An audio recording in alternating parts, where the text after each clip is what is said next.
లేదుగా.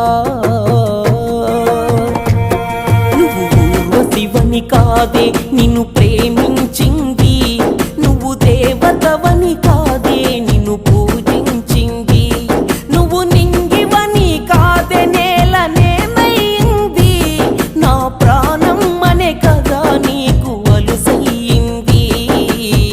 రాతలో లేని రాదమ్మ చెప్పలేను